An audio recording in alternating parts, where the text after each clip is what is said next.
Good morning. আমরা না আমাদের ট্রেন এখন জাস্ট পুনেতে ঢুকবে, তো কৌশিক বলছে পুনে স্টেশনে না অনেকক্ষণই দাঁড়াবে ট্রেনটা, এখানকার কিছু যদি স্পেশাল ব্রেকফাস্ট পাই তাহলে কিনে নিয়ে আসি। তো গেটে গিয়ে দাঁড়িয়েছে, দেখা যাক কি পাওয়া যায়। আর বোম্বে সাইডের কিন্তু মহারাষ্ট্রের কিছু কিছু ব্রেকফাস্ট কিন্তু ভীষণ ভালো। হায়দ্রাবাদে না ওই সাম্বার বড়া আর ইডলি ধোসা খেতে খেতে কৌশিক এভরি সানডে আমাকে খাইয়ে খাইয়ে, তো এখানে এসে কিন্তু বড়া পাও, মিসাল পাও, পোহা, অনেক কিছু আছে, এগুলো সব ট্রাই করবো, এক একদিন এক একটা ট্রাই করবো। বুট্টু ব্রেকফাস্টে কি খাচ্ছে বলো তো? এটা হচ্ছে বান মাস্কা। এটা না বন পাউরুটির ভেতরে বেশ দুধের সর দেওয়া থাকে, এত সুন্দর লাগে। এটা তো আমারই খুব ফেভারিট খাবার, আর বুট্টুও খেতে ভালোবাসে।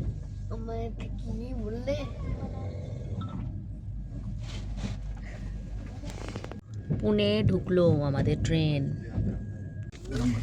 বড়া পাও, মুম্বাই স্পেশাল বড়া পাও, ফার্স্ট টাইম আমরা খাবো আজকে ট্রেনে এই জার্নিতে। আগে খেয়েছি পাও, মাঝখান থেকে এরকম ভাবে ফাঁকা করে নিলাম। আভি দেঙ্গে আভি ডালেঙ্গে, এটা ভেতরে ঢুকিয়ে দেবো। আমার বড়া পাও, এবার শুধু কামড় বসাতে হবে। দেখো इधर चल रहा है कैसे बनाता है बड़ा पाव। बस अभी पूरा सर के मुख में चाय। करते थे उसके बाद आने के বোম্বেতে যাওয়ার পথে এরকম বড়া পাওয়ে কামড় দেওয়ার মজা, আর বাইরের সিনারি দেখতে দেখতে যাচ্ছি। অনেক বছর পরে খাচ্ছি বড়া পাও।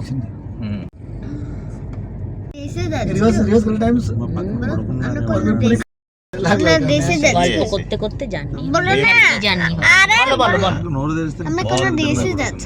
হ্যাঁ। স্টেশনটার নাম হচ্ছে খান্ডালা স্টেশন, সেই বিখ্যাত গান আমির খান আর রানী মুখার্জির, আতিকা খান্ডালা। সেই খান্ডালা স্টেশনটা এরকম ভাবে পড়ে রয়েছে। এখানে কিন্তু সব গাড়ি দাঁড়ায় না, আমাদেরটা দাঁড়ালো কিন্তু গেট খুলবে না, এটা স্টপ দেয় না।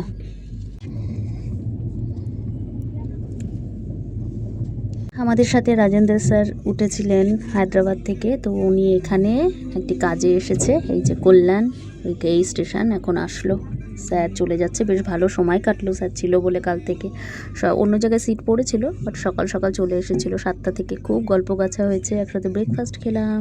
স্টেশনটার নাম কল্যাণ সেন্ট্রাল।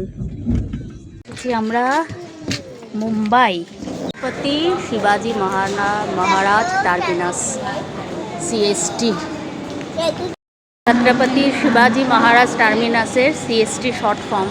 আর তখন না তাজ, ওবেরয়, এই স্টেশনটা একটা গভর্নমেন্ট হসপিটাল, অনেক জায়গায় কত মানুষ মারা গেছে, খুব কষ্টের, যেটা ঘটেছিল খুবই কষ্টের। এই ভেতরটাতে পুরো জায়গাটা জুড়ে রক্তারক্তি কাণ্ড এককালে হয়েছিল 2008-এ।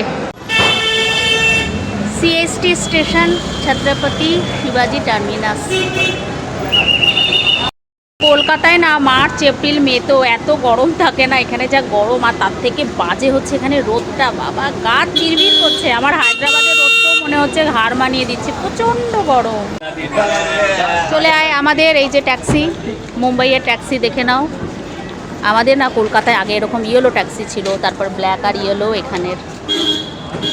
বোম্বেতে না বর্ষাকালে আসলে যদি একটু শান্তিতে ঘোরা যায়, ভিজে ঠিজে হলে অসুবিধা নেই, ছাতা নিয়ে কি রেনকোট নিয়ে। গরমকাল কিংবা শীতকাল তো বোম্বেতে হয় না, মানে নেই শীতকাল বলে কিছু। তো এই জানুয়ারিতেও কিন্তু এসে ঘোরার জন্য এসো না, মানে আমার স্কিন টিন এর মধ্যে লাল হয়ে গেছে। মুম্বাইয়ে রিজার্ভ ব্যাঙ্ক অফ ইন্ডিয়া দাদুর অফিস, মানে আমার বাবার অফিস, কলকাতার ব্রাঞ্চে বাবা ছিলেন, রিজার্ভ ব্যাঙ্ক অফ ইন্ডিয়া। রাস্তাটা ধরে সোজা গেলেই না গেটওয়ে ইন্ডিয়া, একদম আরব সাগরের ধার। আর আমাদের হোটেল এই দিকটায়, এটা বেশ ঠান্ডা, গাছগাছালিতে ঘেরা আমাদের হোটেল। এই যে এইটা আমাদের হোটেল, আমি হচ্ছে হোটেল গেটওয়ে। গেটওয়ে ইন্ডিয়ার ধারেই একদম আমাদের হোটেল বলে, হোটেলের নামও গেটওয়ে হোটেল। গেটওয়ে ফাইনালি আমরা ঢুকলাম।